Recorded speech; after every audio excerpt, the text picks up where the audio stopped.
Hello guys, happy Friday. Ngayon guys, may namiss akong ulam. Guess what guys? Kinakain nyo ng karamihang Pilipino, lalo na yung mga Katoliko na Pilipino na. Every Friday guys, pinag-isa nating ulam guys. Yung munggo guys. Yeah.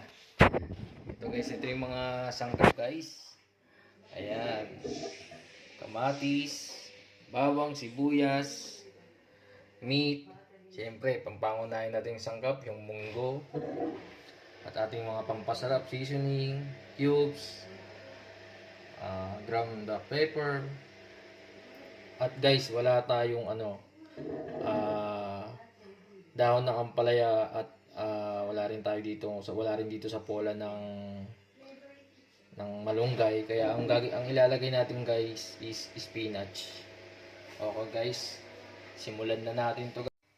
Bali guys, una ilalaga muna natin itong munggo.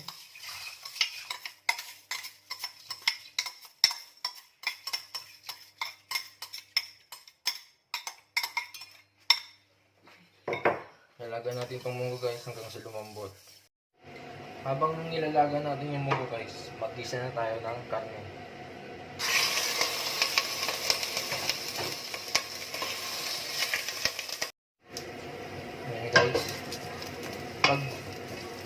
Ayan guys, pag golden brown na siya, set aside natin sa gilid. And then, ilagay na natin itong onion guys.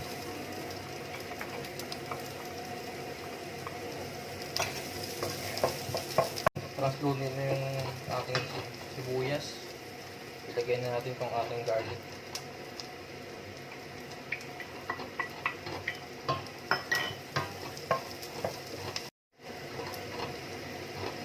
After garlic guys, ilagay na natin itong ating kamatis.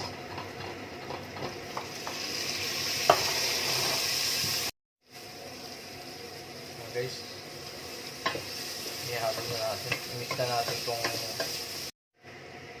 yan guys. After natin ito mag-isa ng 10 minutes guys, ilalagay na natin yung nilaga natin na munggo. Isa siya guys. Ito dapat yung texture siya guys na munggo. Kita nyo ba guys? Ayan. Ilalagay na natin siya guys.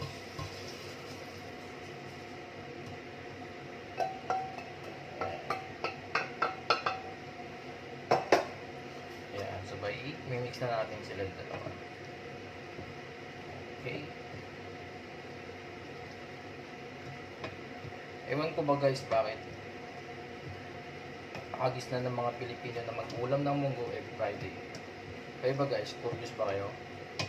Hanggang ngayon, nagtataka pa rin ako eh.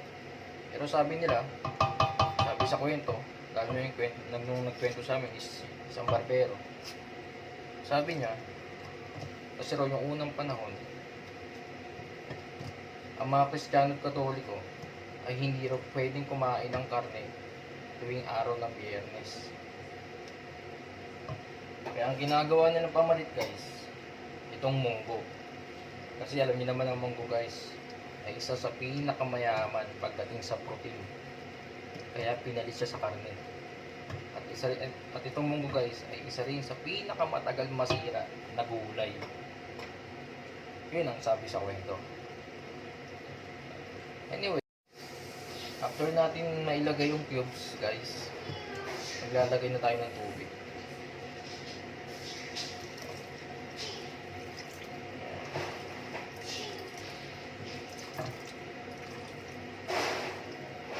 Of 1 liter of water lang guys. Kasi matutuyo naman ito mamaya habang hinahalo pa at niluluto pa.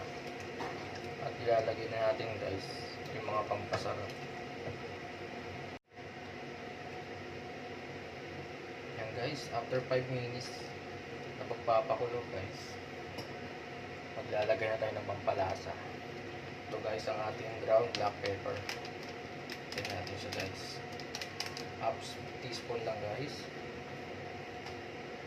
Guys, tansyado ko na yan guys.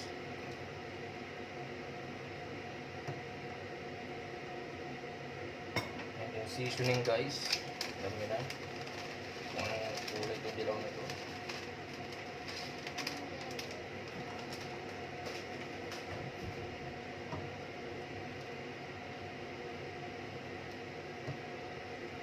at patis guys.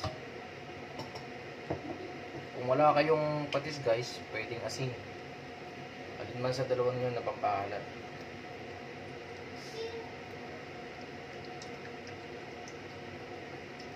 Itong patis nila dito guys sa Poland hindi ganun kaalat. Pero yung amoy niya guys, yung patis dito sa Poland, masarap. Sarap ng amoy. Tsaka yung lasa, hindi ganun kasimple. Okay guys, ito na to guys. Ilalagay na lang natin yung spinach natin to guys. And then yun na.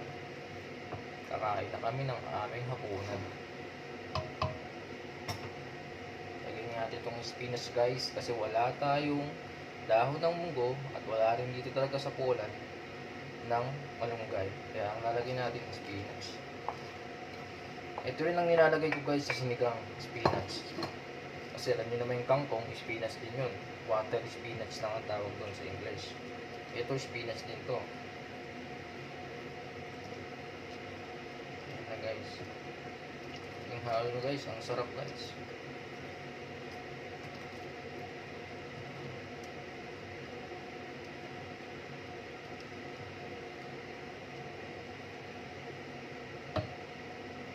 Ito guys, itong spinach, madali lang itong maluto. Alam nyo naman, ito yung nilalagay sa mga burgers. Hindi natin kailangan lutuin pa ng ilang minuto yan. Nandiyan pa lang sa init na luto na yan. Ngayon guys, titikman natin.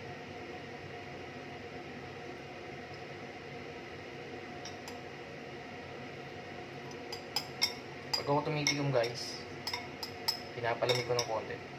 Kasi gusto ko lasahan ng lasahan. Pag mainit kasi guys, di mo malalasahan ng takap ng gusto eh. Kasi mapapaso yung dila mo.